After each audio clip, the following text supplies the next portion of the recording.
Hello everybody, I am Abhishek and welcome to my channel. आज हम लोग एक बहुत ही अच्छा टॉपिक डिस्कस करेंगे कि कैसे डेमोक्रेसी का मजाक बन रहा है। और उस मजाक बनने से पहले मैं आपको एक लॉ के बारे में बताऊंगा जो कि एंटी डिफेक्शन लॉ है। I think that everybody should know about it, क्योंकि जैसा पॉलिटिकल एक्टिविटीज़ हमारे देश में लास्ट ईयर भी कर्नाटका में, गोवा में, अभी इस ईयर मध्य प्रदेश में और अभी राजस्थान में हो रहा है, तो everybody should know about this law. This anti defection law के बारे में जानना ज़रूरी है। और इसके बाद मैं बताऊंगा कि एंटी डिफेक्शन लॉ को भी अभी जो पॉलिटिकल पार्टी हैं वो फेल कर रहे हैं और हमारे डेमोक्रेसी का बिल्कुल मजाक बन रहा है। तो I will tell you what are the issues और उसका क्या सॉल्यूशन है वो भी मैं आपको बताऊंगा। तो लेट्स स्टार्ट द वीडियो। तो फर्स्ट ये एंटी डिफेक्शन लॉ के बारे में बात करेंगे कि ये एंटी डिफेक्शन लॉ क्या है। तो डिफेक्शन का मतलब होता है कि किसी एक पार्टी से, सपोज कोई एक पार्टी ए है, कोई एक पार्टी बी है, तो jumping from one party to another party is known as defection, दल बदलना। तो इसके अगेंस्ट में ये कानून लाया गया था, दल बदलू कानून, that is anti defection law. ये कब लाया गया था? ये 1985 में लाया गया था। और इसके लॉ के इंक्लूडिंग क्या किया गया था कि 10th schedule was added in the constitution of India and this law was enacted. But पहले इसकी हिस्ट्री के बारे में जानो कि 1967 में एक गयाराम नाम का एक पॉलिटिशियन लीडर था हरियाणा में। With in 9 hours he has change 3 times party, 3 बार उसने पार्टी चेंज किया। और फाइनली जब वो कांग्रेस को इवनिंग में आया तो एक कॉन्फ्रेंस किया गया, वहाँ पर ये बोला गया कि गयाराम वो आया राम फिर से। तो आया राम गया राम करके फेमस हो गया इंडिया में। तो इसी के अगेंस्ट में ये एंटी डिफेक्शन लॉ लाया गया था 1985 में। तो सबसे पहले आप समझो ये क्या चीज़ है। सपोज ए और बी दो पार्टी है और किसी भी असेंबली का स्ट्रेंथ सपोज 100 है। असेंबली में कौन कौन सी असेंबली होती है आपको पता है कि सेंटर और स्टेट लेवल पर। सेंटर लेवल पे we have 2 assembly, that is Lok Sabha and Rajya Sabha. And on the state level we have MLA and MLC, that is legislative assembly and legislative council. तो ये सभी असेंबली को मिला करके मैं बात कर रहा हूँ। Suppose total strength is 100 and A has got suppose 48 seats and B has got suppose 52 seats। तो B अभी क्या है, मेजोरिटी में है। तो B का क्या होगा, पार्टी B जो है वो अपना गवर्नमेंट फॉर्म कर लेगी। अब सपोज B में से 3 से ज़्यादा लोग, सपोज 4 मेंबर्स जो है वो किस में चले आए, A के अंदर शिफ्ट हो गए। तो अभी A के अंदर शिफ्ट होने से A की स्ट्रेंथ हो गई 52 और B की स्ट्रेंथ हो गई 48। तो अभी ए जो है वो मेजोरिटी में आ गया और बी जो मेजोरिटी में था वो माइनॉरिटी में आ गया। तो गवर्नमेंट किसकी फॉर्म हो जाएगी, ए की। तो इन्हीं सब नियम के अगेंस्ट में ये एंटी डिफेक्शन लॉ लाया गया था कि आप ऐसा ना करो कि आप एक पार्टी की का गवर्नमेंट है, आप दूसरे पार्टी में 4 लोग 5 लोग वहाँ से दूसरे पार्टी में गए तो जो अपोजिशन है वो रूलिंग पार्टी बन जाएगी। इसके रीजन्स कई सारे हो सकते हैं कि समटाइम्स वो उसको मिनिस्ट्री पोस्ट का लालच दिया जाए या समटाइम्स पैसे का लालच दिया जाए। तो ये सभी रीजन्स हो सकते हैं जिसके अगेंस्ट में ये एंटी डिफेक्शन लॉ लाया गया था। तो इसके क्या प्रोविजंस थे, with in what provisions, what is this law, और उसके अंदर क्या प्रोविजंस थे उसके बारे में बात करते हैं। इसके अंदर प्रोविजंस क्या है कि अगर कोई भी ऐसा करता है तो उसको डिसक्वालीफाई कर दिया जाएगा। तो उसका बेसिस क्या हो सकता है, तो these are the different basis on which that legislative member will be disqualified। कोई सा भी legislation, I have told you all the 4 legislations on the central basis and on state basis। तो डिसक्वालिफिकेशन के लिए पहला क्या है कि अगर उसने वॉलेंटरली, अगर उसने अपना रेजिग्नेशन दिया है तो उसको पार्टी से डिसक्वालीफाई कर दिया जाएगा। About which I will tell you more कि वॉलेंटरली देने का मतलब ये नहीं होता है कि फॉर्मली सिर्फ लेटर, रेजिग्नेशन लेटर दिया तो ही वैलिड होता है। आपके एक्टिविटीज़ के बेसिस पे भी आपको किया जा सकता है कि if your activities are against the party, against the norms of the party, then that time also you can be disqualified.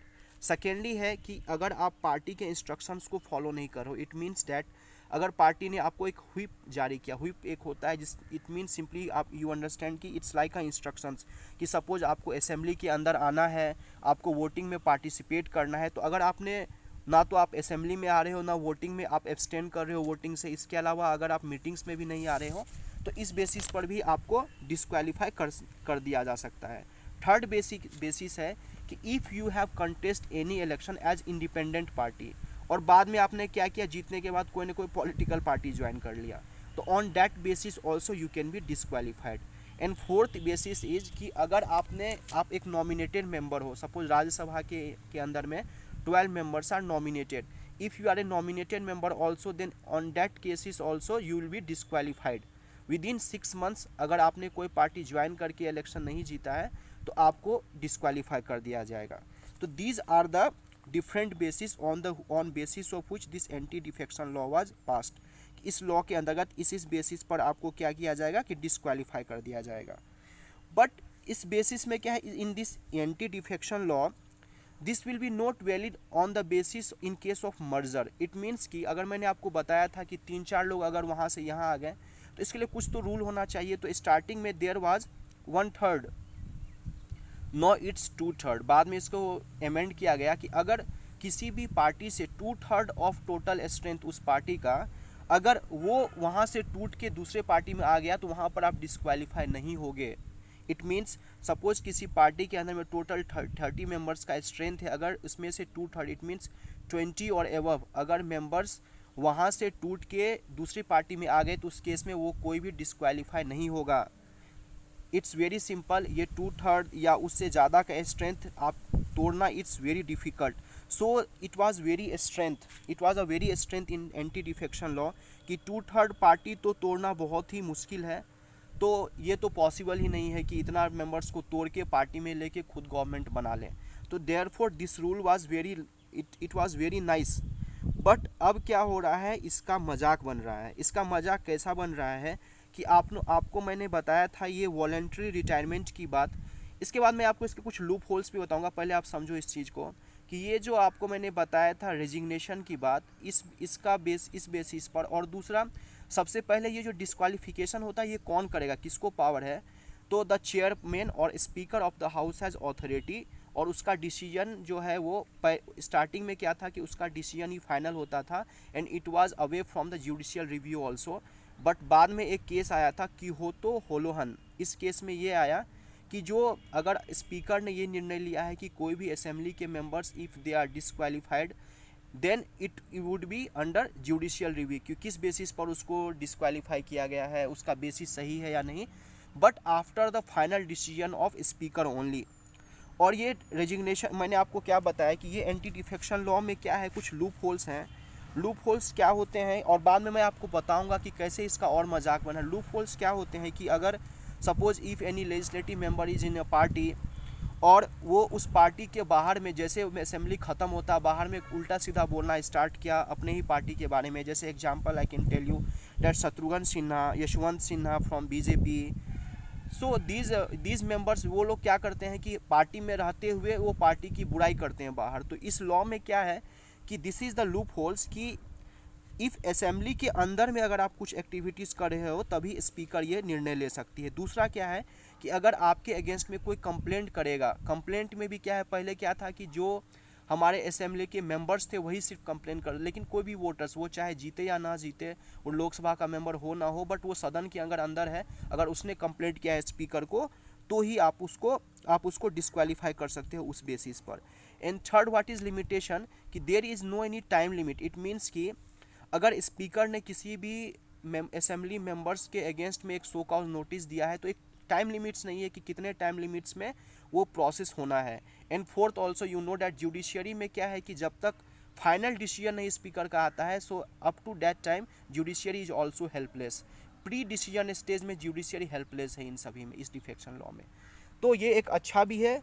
ये अच्छा क्यों है, क्योंकि आप 2/3 मेंबर्स को तोड़ के ला नहीं सकते हो, तो इससे क्या होगा कि पॉलिटिकली इम्बैलेंस नहीं होगा। अभी टाइम लिमिट्स में example you can see that अभी राजस्थान में केस हुआ है कि सचिन पायलट और उसके 19 मेंबर्स को एक सो कॉज नोटिस दिया गया स्पीकर से और विद इन 3 डेज़ रिप्लाई करने के लिए बोला गया और कोर्ट के अंदर वो लोग चले गए हैं कि ये 3 डेज़ का क्या टाइम लिमिट है करके। तो ये सभी बातें चल रही हैं और मजाक अब क्या बन रहा है मैं आपको मजाक समझाता हूँ, बाद में इसके सॉल्यूशन के ऊपर बात करेंगे। तो मैं आपको समझाता हूँ कि इसका क्या मजाक बन रहा है। आपको मैं समझाता हूँ। Suppose there are 2 party A and B.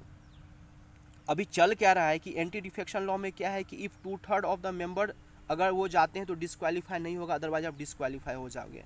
तो ये रेजिग्नेशन का फंडा चल रहा है। सपोज ए पार्टी है जिसके अंदर मैंने आपको पहले एग्जांपल दिया था, suppose it has 52 and B has 48 members. तो ए इज इन मेजोरिटी और ए का क्या है, गवर्नमेंट सपोज बना हुआ है, ए का गवर्नमेंट है यहाँ पे। अब क्या किया, यहाँ से 10 मेंबर्स जो हैं, 2/3 नहीं है वो, 10 मेंबर्स ने अपना क्या किया, रिजिग्नेशन दे दिया। टोटल स्ट्रेंथ कितना है, 100। आप समझो इस चीज़ को, total strength is 100। A has 52 and B has 48। तो ए ने क्या किया कि 10 लोगों ने, अभी 10 लोगों ने रेजिग्नेशन दिया, जो कि एंटी डिफेक्शन लॉ में वो लोग डिस्क्वालीफाई हो जाएंगे, बिकॉज 2/3 मेंबर्स तक अगर आप टूट के नहीं जाते हो दूसरे पार्टी में तो you will B not disqualified, otherwise you will be disqualified. So 10 members have given his resignation, वो रेजिग्नेशन दे रहे हैं आजकल में। 10 मेंबर्स रेजिग्नेशन देने की वजह से ए का स्ट्रेंथ कितना हो जाएगा अब, 42, 10 माइनस हो गया, बट बी का स्ट्रेंथ अभी भी क्या है, 48। लेकिन टोटल स्ट्रेंथ जो है असेंबली का वो घट गया ये 10 से, क्योंकि डिस्क्वालीफाई हो गया, तो total strength has now become only 90। I think you understood. Total 100 strength was there, 52 48, 10 members ने क्या किया, रेजिग्नेशन दे दिया कि मैं इस पार्टी में नहीं रहना चाहता हूँ। 10 ने क्या किया, रेजिग्नेशन दिया। टोटल स्ट्रेंथ क्या होगा वहाँ पर, टोटल चेंजेस नहीं हुआ पार्टी में, लेकिन स्ट्रेंथ ही कम हो जाएगा क्योंकि वो डिस्क्वालीफाई हो जाते हैं। तो वो क्या होगा कि 90 स्ट्रेंथ हो गया। अब तो ये बी जो है वो 48 है, वाह। तो बी मेजोरिटी में, तो बी क्या करती है, गवर्नमेंट फॉर्म कर लेती है पहले, यही चल रहा है अभी।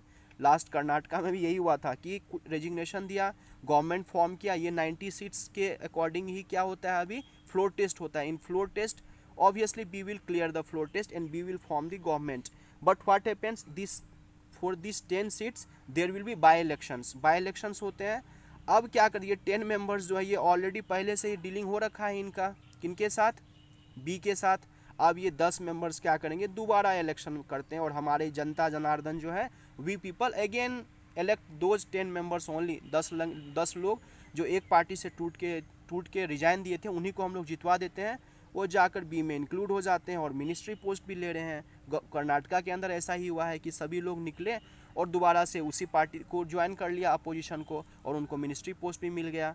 तो दिस इज गोइंग ऑन। तो अभी एंटी डिफेक्शन लॉ में क्या है कि आप 2/3 लाओगे तो क्या हुआ, they will give resignation, strength will reduce, opposition will form the government, again by election will be there, and again they will win the elections, and again they will join the party and they will get a post, ministry post, that's it। so ये democracy का मजाक बन रहा है कि anti defection law तो बना हुआ था, आप उसको भी तोड़ करके on the basis of resignation. और दूसरा और भी है, जो स्पीकर्स होते हैं वो क्या होते हैं, रूलिंग पार्टी से होते हैं, तो रूलिंग पार्टी से होते तो वो रूलिंग पार्टी को फेवर करते हैं। तो ये सभी लूप होल्स है और इनका फ़ायदा उठा रही है डेमोक्रेसी। तो अभी डेमोक्रेसी का मजाक बन रहा है, सभी पार्टीज़ ने मजाक बना दिया है। तो व्हाट इज़ द सॉल्यूशन, तो सॉल्यूशन क्या होना चाहिए, according to me few solutions I have, you can also think about it, कि ये सभी जो चल रहा है इसको कैसे रोका जाए। तो एक रिफॉर्म्स लाने की ज़रूरत है। रिफॉर्म्स में क्या है, सबसे पहले क्या है, मेरे अकॉर्डिंग जो स्पीकर्स होते हैं, आप स्पीकर से ट्रांसफ़र कर दो इस डिस्क्वालिफिकेशन मैटर को इलेक्शन कमीशन के पास। Normal election commission in the case of office of profit वो डिस्क्वालीफाई करती है मेंबर्स को। आप इस केसेस में क्या करो, एक रिपोर्ट प्रोवाइड करेगी इलेक्शन कमीशंस को, वो सेंटर में प्रेसिडेंट को करना और जो स्टेट है उसमें गवर्नर को करना, तो उसकी बेसिस पर उसको डिस्क्वालीफाई कर सकते हो। दूसरा क्या है, एक टाइम लिमिट रख सकते हो स्पीकर के थ्रू कि आप एक विद इन टाइम लिमिट्स की डिस्क्वालिफिकेशन के लिए कितने टाइम लिमिट्स में ये प्रोसेस होना है वो एक फिक्स हो। और तीसरा very important which I think, कि अगर कोई मेंबर्स जो कि ये जो कि अभी डिफेक्शन कर रहा है, जो मेंबर्स डिफेक्शन कर रहे हैं, आप उसको डिस्क्वालीफाई तो करते हो लेकिन पूरे टर्म्स के लिए कर दो। सपोज 2 इयर्स का गवर्नमेंट था और उसने क्या किया, अपना रेजिग्नेशन दिया, तो पूरे अगले 3 साल तक वो कंटेस्ट ही नहीं कर सके इलेक्शन में, वो मेंबर बन ही ना सके, then only there is a solution. In Karnataka it happened actually, courts में गया केस कि स्पीकर ने यही किया था कि उनको पूरे टर्म के लिए खारिज किया था, लेकिन स्पीकर ने, सुप्रीम कोर्ट ने इसको नकार दिया कि आप डिस्क्वालिफिकेशन किए, उसका बेसिस सही है कि on the basis of this anti defection you have disqualified, but आप पूरे टर्म्स के लिए किए हो, ये सही नहीं है। But it should be there, ये रिफॉर्म्स आना चाहिए कि अगर पार्टी ये दल बदल करके आप पॉलिटिकल इनस्टेबिलिटी लाते हो और जनता के साथ धोखा होता है कि उसने जिसको चुन के भेजा है बाद में उसी का मजाक बन रहा है, डेमोक्रेसी का मजाक बन रहा है कि एंटी डिफेक्शन होने के बाद भी आप रेजिग्नेशन देते हो, फिर से जीतते हो, मिनिस्टर बनते हो, तो there should not be like that, पूरे टर्म के लिए उनको ख़त्म करो। तो this I think that you like this video. This was the all which I wanted to tell you because many political activities used to go every year. अलग अलग states में कभी बीजेपी, कभी कांग्रेस, कभी कोई पार्टी, ये करते रहती है, चलता रहता है। तो you should know about it कि एक्चुअली ये कैसे हो रहा है. That's why I have shared this video. I think that you will like it. If you like it, please like it, subscribe it. और इसके अलावा मैं अच्छे अच्छे वीडियोज़ आपके ला कर दूंगा आप लोगों के लिए. तो that's all for today. Thanks for listening. Take care of your health and thank you.